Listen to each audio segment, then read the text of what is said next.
I know you want to say this, but we're doing something else first.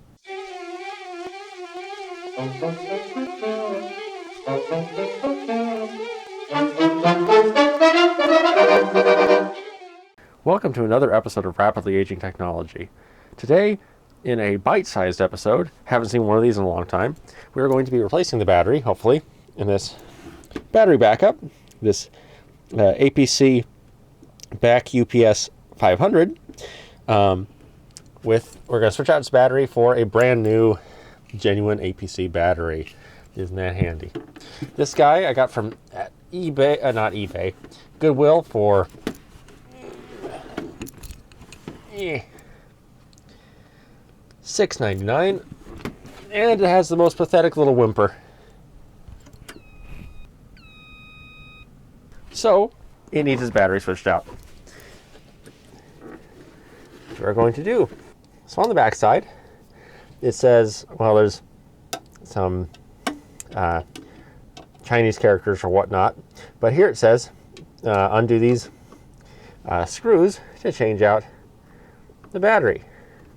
And so I will. This thing does not hold any charge at all. The moment it drops off the power, it can't even keep speakers on.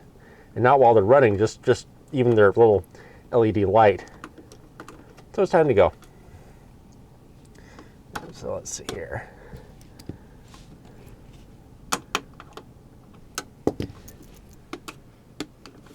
Let's try something else.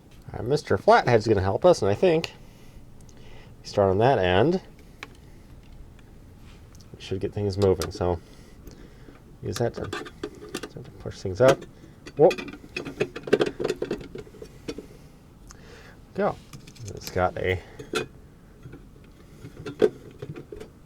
handy dandy liftaroo.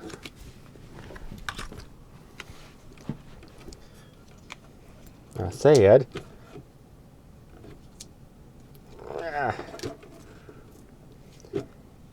Maybe if I just let gravity be my friend. Thank you. All right.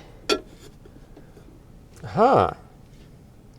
Well, that's not a genuine battery.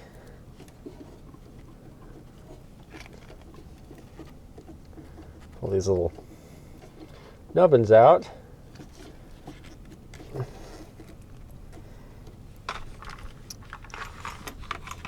Really, battery? You're gonna do this to me? Wow, Mr. Screwdriver will be my help there. There's a sticky thing up here to help keep it in, which is interesting. So, okay, well, this will let Mr. Screwdriver do his work. Please don't break. No, you probably can't see that. So the positive side has a plastic shield on it, which kind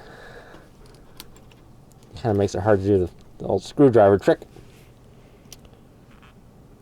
Actually, I don't need to care about the... No, I don't want to break that. I don't need to break the plastic, I don't care if I break the battery. Is there an intelligent way to do this? There's someone screaming in the comments, I'm sure. Ah! Oh-ho! Hee-hee. Alright, victory is assured. Alright, so cheapo battery has been removed.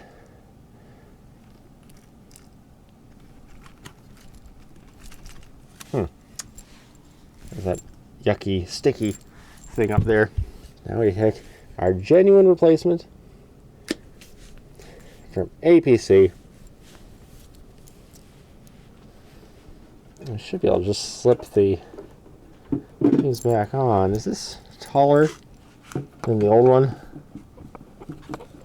No, that's about the same. All right. Well,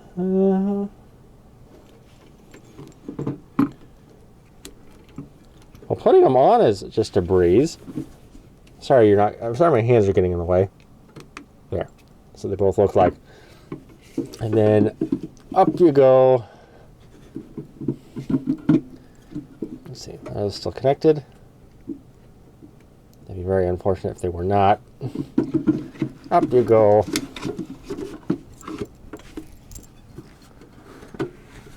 Yeah. There we go. Whew. Let's use our nicer screwdriver from our iFixit toolkit.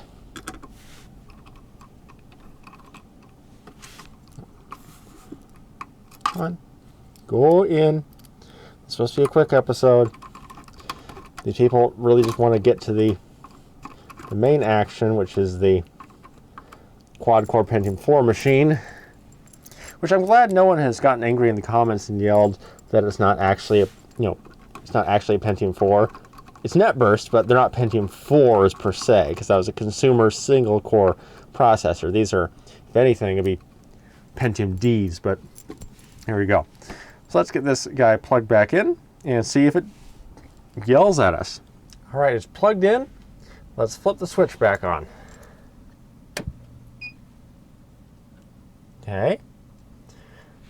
And this little switch basically has a test option, and it has a stop that alarm rocker. So let's see what happens when we do the test. Okay. Here's something important. It's a rat's nest, ignore it. But see that little glowing thing that pulses in and out?